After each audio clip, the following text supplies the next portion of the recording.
Les femmes constituent un potentiel important du développement socio-économique du Burkina. Nombreuses sont celles qui pratiquent la première activité économique qui est l'agriculture. Cependant, elles ont difficilement accès à la terre cultivable ou, si elles arrivent à en avoir accès, cette terre leur est en général retirée quelques années plus tard.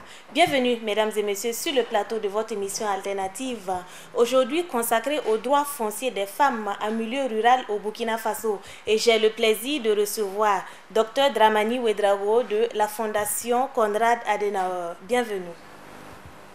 Je reçois sur ce plateau Madame Koudougou Laetitia de UFROAT Burkina. Bienvenue Madame. Merci. Alors très rapidement, je vais permettre à Dr Ouedraogo de nous parler un tout petit peu de la Fondation Konrad Adenauer. Merci Madame Ouedraogo. Je voudrais d'abord dire merci au nom de la Fondation Konrad Adenauer à toute la nation burkinabé parce que le 8 mars, nous avons été distingués comme étant une des structures qui intervient au Burkina en faveur des droits humains au profit des femmes. Il faut rappeler que la Fondation Konrad Adenauer travaille au Burkina depuis 26 ans. Nous intervenons beaucoup pour la promotion de la démocratie, la promotion des droits de façon générale, et c'est dans ce volet-là que nous faisons la promotion du droit d'accès des femmes à la terre. Nous intervenons aussi pour l'économie sociale, parce qu'on ne peut pas soutenir un développement si l'aspect économique n'est pas pris en compte. Et enfin, nous intervenons aussi pour la promotion aussi de l'éducation, à travers l'octroi des bourses que nous donnons à un certain nombre d'étudiants qui sont excellents. Alors, Madame Koudougou, que fait UFROAT Burkina? Merci. UFROAT Burkina est une organisation, c'est l'Union des femmes rurales ouest-africaines et du Tchad pour le relais du Burkina Faso, UFROAT Burkina. C'est une organisation paysanne qui regroupe des femmes rurales à la base, une trentaine d'associations, et qui a pour activité principale l'agriculture et la transformation des produits agricoles. Alors aujourd'hui, sur ce plateau, nous parlons du droit foncier des femmes en milieu rural. Alors, Dr Ouedraogo, est-ce que les femmes ont accès à la terre selon la législation burkinabé? Je crois que sur ce point, on n'a pas besoin de tergiverser. La femme a droit à la terre. Et je soutiens cela à travers deux de nos textes fondamentaux. Le premier, c'est la Constitution du 2 juin 1991 qui dit à son article 1, je cite, « Tous les Burkinabés naissent libres et égaux en droit. Tous ont une égale vocation à jouir de tous les droits et de toutes les libertés garanties par la présente Constitution. Les discriminations de toutes sortes, notamment celles fondées sur la race, l'ethnie, la région, la couleur, le sexe, la langue, la religion, la caste, les opinions politiques, la fortune et la naissance sont prohibées. » Et je veux aussi aller très rapidement sur la loi 034 portant régime foncier rural au Burkina qui dit également à son article 7 « La politique nationale de sécurisation foncière en milieu rural doit notamment favoriser l'accès équitable de l'ensemble des acteurs ruraux aux terres rurales sans distinction d'origine ethnique, de sexe, de religion, de nationalité et d'appartenance politique. » Donc je crois qu'à ce niveau, c'est clair, on n'a pas besoin de La femme a donc droit à la terre. Absolument. Alors vous avez réalisé une étude sur la situation des droits d'accès des femmes à la terre dans les provinces donc, du Séno, du Gourma et de la Tapoa au Burkina Faso en matière donc d'accès de la terre par la femme. Quel est votre constat? Alors le constat est que du point de vue accès, la femme a effectivement accès. Mais c'est lorsqu'on parle de propriété foncière qu'il y a difficulté. Parce que les gens estiment, les populations estiment que la femme est étrangère là où elle est mariée. Et dans sa famille d'origine, on estime qu'elle est mariée ailleurs. Donc quand on parle de questions de succession, la femme même est considérée comme quelque chose qu'on doit hériter. Donc du coup, il y a un problème à ce niveau. Je peux dire que le constat que nous avons fait, c'est cela. Il faut aussi dire que les mentalités sont toujours à un niveau où on estime que la femme ne doit pas hériter et que les coutumes prévalent. Vous savez que là où on parle de coutumes, généralement la femme n'est pas considérée comme à part entière, comme une personne qui doit aussi jouir.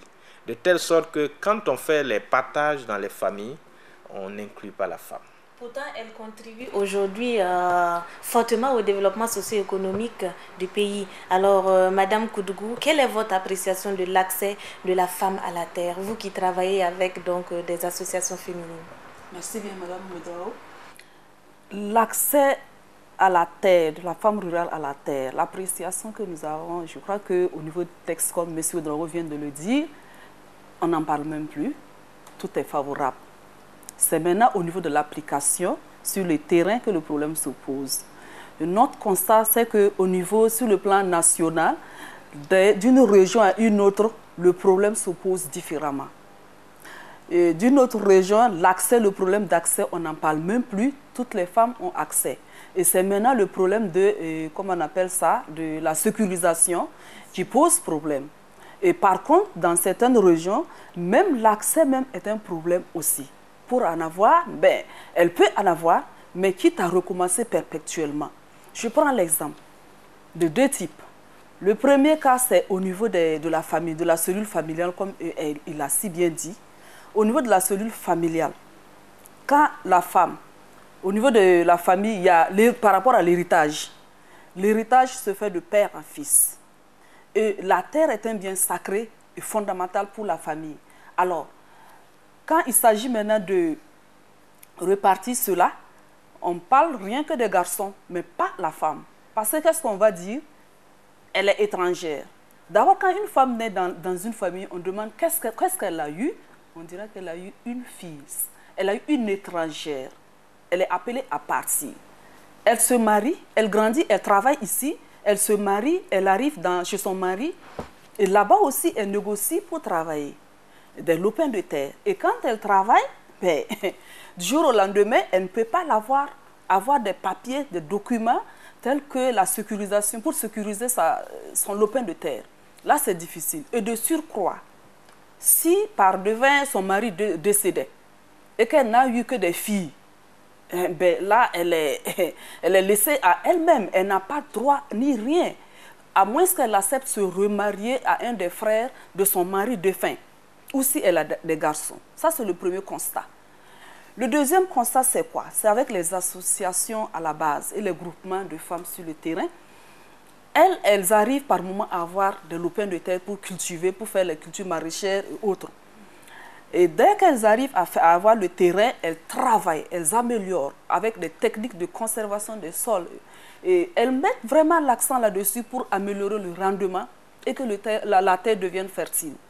Alors, dès que cela est possible, et on voit que la productivité augmente, le propriétaire revient et dit, bon, cédez-moi, donnez-moi mon lopin de terre ou bien la terre parce que j'en ai besoin. Soit ses enfants viennent de la Côte d'Ivoire ou bien il en a besoin pour autre chose. Là, c'est pourquoi? C'est pour dire qu'il a vu que la terre est plus productive maintenant et il peut avoir pour lui maintenant. En ce moment, qu'est-ce qu'on fait? On récupère de la dame, des bonnes dames, et elles sont appelées à repartir ailleurs pour encore recommencer à zéro. Voici la situation qui se pose. Ça, c'est de façon concrète sur le terrain. Alors, docteur Ouédraogo, voici une situation qui n'avantage ni les femmes, ni la nation burkinabé, puisqu'elle contribue quand même au développement socio-économique. Alors, dans quelles conditions aujourd'hui les femmes ont accès à la terre au Burkina? Nous savons qu'il y a la loi 034 portant régime foncier qui essaye de sécuriser un tant soit peu les lopins de terre qu'elles acquièrent. Il faut dire qu'à ce niveau, il faut reconnaître que l'État burkinabé a fait beaucoup d'efforts. Et je pourrais même dire qu'après avoir fait le tour de la sous-région, parce que le même projet s'exécute au Togo, au Bénin, et on se rend compte qu'en matière de textes, nous sommes très avancés. Il y a également la loi 034 portant régime foncier rural au Burkina. Il y a également le PNSR qui existe.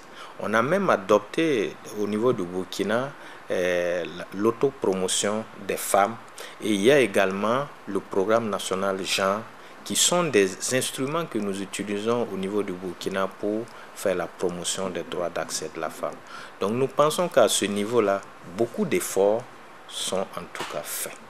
Alors, je le disais tantôt, vous avez mené une étude donc, sur le droit d'accès des femmes à la terre. Est-ce qu'il y a des statistiques dans les localités où l'étude s'est menée? C'est vrai que nous avons essayé de quand même faire une évaluation. Mais au sortir de cette étude, ce que nous pouvons dire, c'est qu'il y a moins de 10% de femmes au Burkina Faso qui ont des propriétés foncières. Et là, il faut spécifier, c'est uniquement le domaine aménagé. C'est-à-dire au niveau des sites maraîchers, au niveau des sites aménagés comme les barrages agricoles. Et là, on tourne autour moins de 10%. Mais au niveau rural, non aménagé, il n'y a pas de statistiques parce que c'est comme nous l'avons dit tout de suite, la femme, on lui donne une portion de terre pour qu'elle puisse aller cultiver, accompagner son mari. Mais lorsqu'il est question de dire qu'elle veut une propriété foncière, tout le monde dit non, elle est étrangère, ce n'est pas possible. Mais je pense qu'à ce niveau, il y a une évolution de nos jours. Les coutumiers ont été sensibilisés, les communes ont été sensibilisées et la mentalité est en train d'évoluer. Alors, Madame Koudougou, c'est vrai, à un moment donné, nous avons entendu le président du Faso se prononcer là-dessus, sur les terres donc, aménagées pour l'agriculture, que désormais, il faut attribuer au moins 30% des terres aménagées aux femmes. Vous, comment vous ressentez cela sur le terrain? Est-ce que vous espérez que ça va vraiment évoluer? On peut espérer que ça va vraiment évoluer. Je crois que, si je ne me trompe pas, ça n'a pas été la première fois que cela a été dit. Le président l'a même dit à la Journée nationale des paysans à Tenkodogo, en 2000, comme je ne me rappelle plus. Il a encore répété. Moi, je crois que c'est une répétition ou bien il a accentué cela. Cette décision, c'est un engagement. Maintenant, quitte à voir concrètement cela traduit sur le terrain.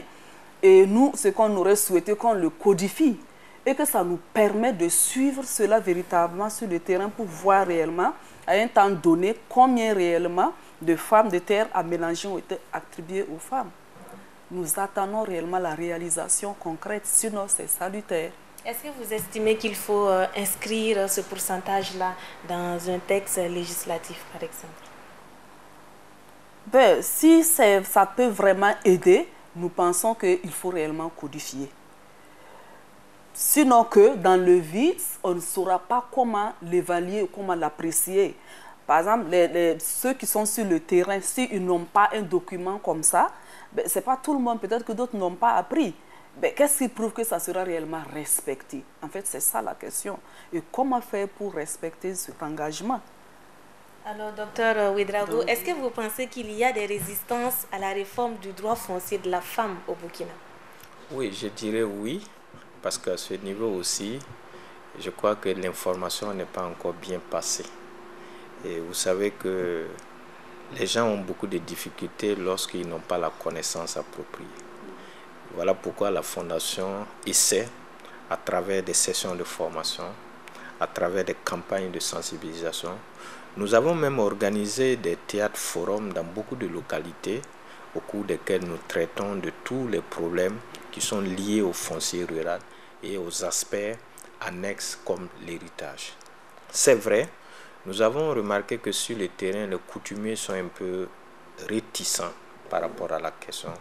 Parce que, comme elle l'a dit, la terre n'appartient pas à un individu.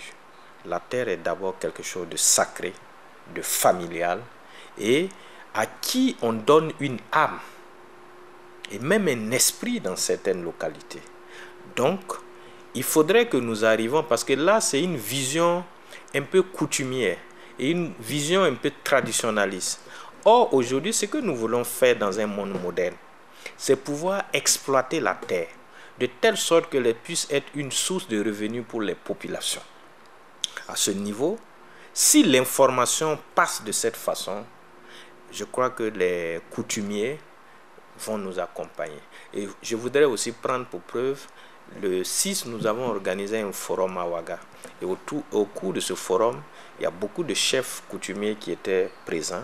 Et ils nous ont expliqué eux aussi leur vision, qui va toujours dans le sens que si nous voulons que le Burkina se développe et que les moyens sont donnés aux femmes pour qu'au lieu d'être propriétaires pour être propriétaires, mais plutôt elles sont propriétaires pour les accompagner en termes de production, il n'y a pas de problème.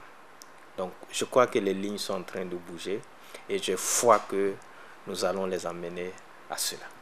Alors, Madame Koudougou, il y a du travail à faire sur le terrain. Nous avons eu à rencontrer des hommes donc, de certaines localités qui nous ont dit non, il n'est pas question que l'on attribue un demi-hectare à une femme. Si c'est juste une petite portion pour sa production, pour la consommation, ça c'est possible. Mais nous ne sommes pas prêts à donner par exemple un hectare ou un demi-hectare à une femme pour qu'elle exerce une activité agricole rémunératrice de revenus. Alors sur le terrain, qu'est-ce que vous faites exactement pour sensibiliser les hommes en milieu rural pour qu'ils acceptent que leurs femmes puissent en bénéficier? Il faut reconnaître par rapport à cela que c'est un travail qui reste toujours à faire. Sur le terrain, ce que nous faisons, c'est la sensibilisation. La sensibilisation, des négociations et surtout mettre l'accent sur la loi 034. La loi 034 permet, il y a des, comment on appelle ça, des avancées significatives. Et je crois que c'est par méconnaissance de cette loi aussi qui fait que les gens sont un peu réticents. Voilà. Donc nous mettons l'accent sur ça et à travers les rencontres et ateliers et formations que nous avons eu avec Conrad, nous avons essayé de mettre en place un consortium des femmes rurales leaders du Burkina. Ça veut dire quoi? C'est une structure, une plateforme, pas une structure, mais une plateforme des organisations de femmes rurales qui travaillent pour la mise en œuvre effective de la loi 034. Donc ces organisations sont des associations, des fédérations, des confédérations qui se retrouvent pour échanger. Et la plupart de ces organisations mènent des activités de communication et de négociation avec les propriétaires terriens sur le terrain pour permettre aux femmes d'avoir accès à la terre et à la sécurisation. En fait, c'est un accompagnement que nous sommes en train de faire. Et nous avons même élaboré notre plan d'action avec l'appui de Conrad toujours. Et maintenant, nous sommes à la recherche de la mise des moyens conséquents pour la mise en œuvre de ces activités, où nous devrons travailler avec ces chefs de famille et même avec des chefs coutumiers dans le sens de les conscientiser et de les amener à mieux comprendre le contenu de la loi 034. Alors, cela veut dire que la mise en œuvre de la loi aujourd'hui pose problème. Nous savons que l'État burkinabé a bénéficié du MCA et je crois qu'il y a une deuxième phase dont le Burkina a bénéficié pour la mise en œuvre donc, de cette loi-là. Alors, de façon pratique, que fait la Fondation? Est-ce que la Fondation travaille en partenariat avec l'État burkinabé dans, bien sûr, la mise en œuvre de cette loi? Absolument, nous sommes au Burkina et nous travaillons avec l'État burkinabé et les populations. Je pense que le travail que le MCA a fait est très important. Et avant le MCA, il y a aussi le PNGT qui a fait un travail et un certain nombre de projets.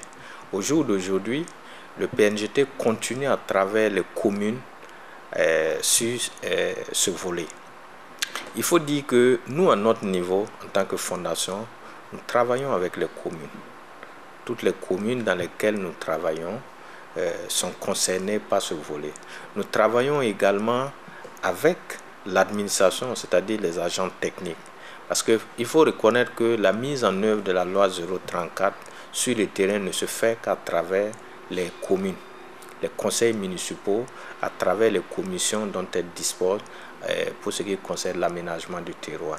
Quand il y a des difficultés, quand il y a des litiges, c'est à ce niveau qu'on vient. Donc nous travaillons essentiellement avec eux. Nous travaillons aussi avec les services techniques comme l'agriculture, l'élevage, l'environnement, qui utilisent la terre comme étant l'ossature même de tout ce qu'ils ont comme production. Donc voilà essentiellement les acteurs avec lesquels nous travaillons sur le terrain. Au-delà de ça, il y a aussi les associations de femmes qui existent dans les zones où nous intervenons, puisqu'elles sont les premières personnes concernées. Un autre élément sur lequel, une autre composante de la société sur laquelle nous nous appuyons pour travailler, ce sont les religieux. Vous savez, dans les mosquées, dans les églises, dans les temples, on peut facilement passer un message de sensibilisation et de conscientisation. Alors, Madame Koudougou, comment se fait le plaidoyer à votre niveau pour favoriser l'accès sécurisé à la terre par la femme? Oui, le plaidoyer se fait au niveau de la base, d'abord, auprès des, comment on appelle ça, des chefs coutumiers, des propriétaires terriens, et au niveau des chefs familiales aussi, au niveau de la cellule familiale, des chefs de famille. Voilà, parce que quand je parlais de l'Evira, par exemple, tout ça sont des éléments, et que c'est par ignorance par moment que certaines personnes pratiquent cela. Donc, nous sommes en train de faire mener des plaidoyers auprès de ces familles, des familles au niveau cellule, et aussi au niveau des associations. Les associations, même les hommes, de telle sorte que même les hommes puissent nous accompagner aussi dans le travail. Parce qu'en réalité, on travaille ensemble. C'est un travail qui doit se faire ensemble. Et il y a aussi au niveau des communes, où il faut plaider pour la mise en œuvre réellement véritable des structures et instances pour la gestion, la sécurisation de la question foncière au niveau local. Alors, docteur Ouédraogo, il est clair aujourd'hui qu'il y a des pesanteurs socioculturelles qui entravent l'accès sécurisé à la terre par la femme. La question aujourd'hui, c'est de savoir que faire pour que l'accès sécurisé à la terre par la femme soit une réalité au Burkina. Je crois qu'aujourd'hui, point n'est besoin de le cacher.